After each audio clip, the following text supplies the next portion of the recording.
Ustoz, sizning YouTube platformangizni ko'rib chiqdim. Eng ko'p ko'rilgan prosmotr Functionsda ekan. Shu Functions haqida ustozlariga jonli maslahatlar bera olasizmi? Albatta, function mavzusi TKT uchun birinchi, ikkinchi, uchinchi modullar uchun xos bo'lgan mavzu. Bu mavzusiz tez tushmaydi deb baralla ayta olaman. Shuning uchun ham ustozlarimizda mana shu savol tushunchasini to'g'ri demak rasmini chiza olishsa, ya'ni o'sha tushuna olishsa, menimcha muvaffaqiyatni kalitini demak qo'llarida deb bilsa bo'ladi. Function atamasiga birinchi ta'rif bersak, ya'ni o'qituvchi yoki o'quvchi nutqidagi har bitta so'zdan kutilgan maqsad nimaga yo'latilganligini topa bilish aynan functionga aloqador savol turiladi. Savol demak tariqasida ko'riladi. Odatda savollar shakli ikki kishi suhbati asnosida taqdim etilib, shu suhbatni qaysidir bir gapi, jumlasiga nisbatan nima maqsadda ishlatilganligini topish talab qilinadi va buning uchun men istardim functionlarni o'rganayotganda ikki turda o'rganardik. Biri kalit so'zlar bilan, ikkinchisi albatta tarjima bilan. Kalit so'zlar bilan bog'liq videoyimiz, demak 1 daqiqa ichida 8 ta test ishlash texnikasi YouTube demak 1 daqiqada 8 ta test ishlash texnikasi YouTube kanalimizda bor. Demak, ana shu joydan ko'rib olsangiz bo'ladi. Bugun sizlarga mana shu tarjima bilan, voqelikni tubdan his qilish bilan ko'z oldingizda demak mavzuni gavdalantirish orqali test ishlash texnikasini o'rgatib boraman. Buning uchun siz dastavval demak tasavvur qiling, sizning uyingizga men mehmon tariqasida bordim. Albatta mana shu tovushni eshitganingizdan so'ng kim u deb bilasiz va mana shu joyda sizni kim bu yoki kimsiz degan savolingiz identifying, ya'ni kimligini aniqlamoqchisiz.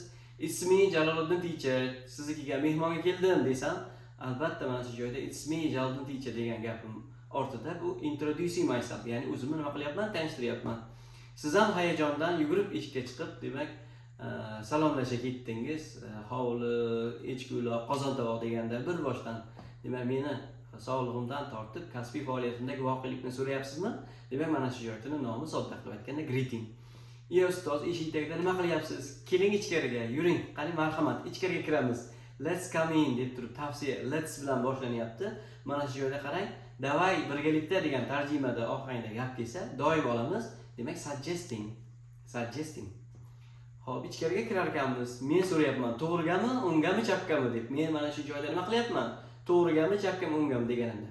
Albatta clarification qilyapman, ya'ni mana shu joyda qaysi tomonga yurishim, yurmasligimni aniqlab olyapman. Mehmonxonaga kirdim, o'tirdim. Kunam isib ketdimi deyapmanda, mana shu joyda starting the topic qilyapman. Va siz mendan demak yana boshidan o'zbekchilikda endi har doimda nima bo'ladi? Qayta salomlashish o'zi urf. Ana undan keyin choy ichasizmi, kofe ichasizmi? Demak sizdan taklif chiqyapti. Choymi, kofemi deb siz shuni olib kelaymi deganda taklif chiqyapti. Bu yerda hech ikkilanmasdan offer olamiz. Ko'pchilik mana shu joyda request oladi. Va ustozlarimiz uchun mana shu joyda videoning eng kulminatsion qismi, qachonki siz request bilan offer ajratib olsangiz, demak TKTdagi functionlar o'zidan osonlashadi. Request bu o'zingiz qila oladigan ishni, demak kimgadir qilishni yuklash. Masalan, mana ayni damda jonli bo'lsin. Demak, Muhammadziyo eshikni ochib qo'ying desam, aynan mana shu joyda hozir Muhammadziyo o'rnidan turib eshikni ochishi mana shu joyda nima? Men tomonidan qilayotgan unga request, ya'ni talab. O'zim qila olaman, lekin bundan so'rayapman men uchun qilib berishligini. Va mana shu jarayon TKT uchun nima deyilar ekan? Demak request. Endi keling men derazani ochib qo'yaman desa yoki kimnidir yukini ko'tarib og'ir yuk ko'tarib ketayotgan bo'lsa, keling yukingizni ko'tarib olaman desa nima qilar ekan? O'zidan taklif chiqadi. Yoki men aytaman, yana ham hali ham mehmonda o'tiribman. Voy, eshikni ochish mumkinmi? Derazani ochsak bo'ladimi? Derazani oching deyapmanki, mana shu joyda iltimos shuni men o'rnimga qiling degan mazmun bor ohangida. Demak mana shu joyda hech ikkilanmasdan yana nima? Demak ulardan men request qilyapman. Va mana shu suhbatni endi xohlasangiz yana uzoq davom ettirishim mumkin, lekin asosiy jumlasini menimcha yoki mazmunini yetkazib bildim. Qachonki TKTda ana shu functionlar bo'yicha muvaffaqiyat qozonmoqchi bo'lsangiz, albatta birinchi o'rinda kalit so'z, ana undan keyin voqelikni tubdan his qilishingiz kutiladi. Yanada qiziqroq ma'lumotlar uchun kanalimizga obuna bo'ling.